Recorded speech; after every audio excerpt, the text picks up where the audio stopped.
On স্ক্রিনে দেখতে পাচ্ছেন যে এই নোটিশটি বের হয়েছে ESIC medical college Joka Kolkata এর পক্ষ থেকে।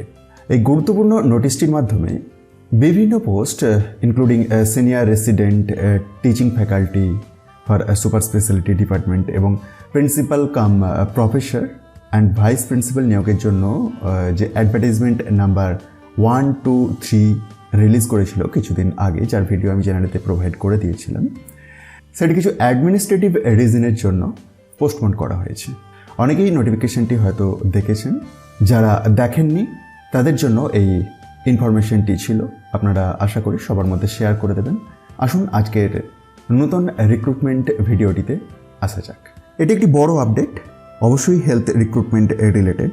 সরকারি স্তরে নতুন করে নিয়োগের সুযোগ এবং সরাসরি দেশের কেন্দ্রীয় ব্যাংকের সঙ্গে কাজ করার সুযোগ, কেন্দ্রীয় ব্যাংক তথা রিজার্ভ ব্যাংক অফ ইন্ডিয়ার কথা বলছি। তো এই আরবিআইতে নতুন করে নিয়োগের প্রক্রিয়া শুরু হয়েছে এবং এই সুযোগ কিন্তু একেবারেই হাতছাড়া করার মতো নয়। মেডিকেল ভ্যাকেন্সি এটি এবং নিয়োগটি সম্পূর্ণভাবে কন্ট্রাক্ট ভিত্তিতে করা হবে, যেখানে নির্বাচিত প্রার্থীরা নির্দিষ্ট সময়ের জন্য কাজ করার সুযোগ পাবেন। বিশেষ করে যারা মেডিকেল ফিল্ডের সঙ্গে যুক্ত তাদের জন্য এটি একটি বড় সুযোগ হিসাবে ধরা হচ্ছে। জানা যাচ্ছে আবেদন প্রক্রিয়া ইতিমধ্যেই শুরু হয়ে গেছে এবং নির্দিষ্ট সময়সীমার মধ্যেই আবেদন সম্পূর্ণ করতে হবে। অনলাইনের মাধ্যমে আবেদন করতে হবে, তাই বাড়িতে বসেই আপনি খুব সহজে এই প্রক্রিয়াটি সম্পন্ন করতে পারবেন। ডিটেলস আমি বলে দেবো একে একে। এই চাকরিতে নির্বাচিত হলে ভালো পরিমাণ ফিক্সড রেমুনারেশন দেওয়া হবে, নির্দিষ্ট সময় অনুযায়ী কাজ করতে হবে এবং প্রয়োজন অনুযায়ী অতিরিক্ত কাজের ক্ষেত্রেও আলাদা পারিশ্রমিক পাওয়ার সুযোগ রয়েছে। কাজের স্থান নির্দিষ্টভাবে উল্লেখ করা হয়েছে এবং সেখানে নিয়মিত উপস্থিত থেকে দায়িত্ব পালন করতে হবে।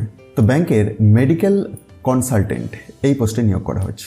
এপ্রিলের 20 তারিখের মধ্যে আপনাকে আবেদন করে দিতে হবে।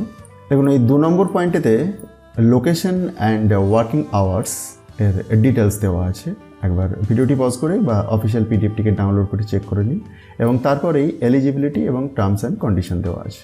এলিজিবিলিটি এর মধ্যে কি দেওয়া হয়েছে না, মিনিমাম MBBS ডিগ্রি থাকতে হবে এবং any university by the Medical Council of India. দেখুন, এই 4 নম্বর পয়েন্টটি ভালো করে লক্ষ্য করুন। রিমুনারেশন প্রসঙ্গে ডিটেলস দেওয়া আছে এবং তার নিচেতেই সিলেকশন প্রসেস।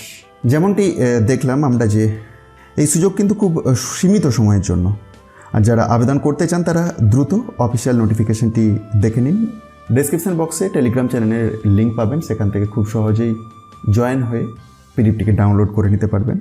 আর এমন আরও গুরুত্বপূর্ণ চাকরির আপডেট পেতে এখনই চ্যানেলটি সাবস্ক্রাইব করুন এবং ভিডিওটি লাইক ও শেয়ার করতে ভুলবেন না। ধন্যবাদ।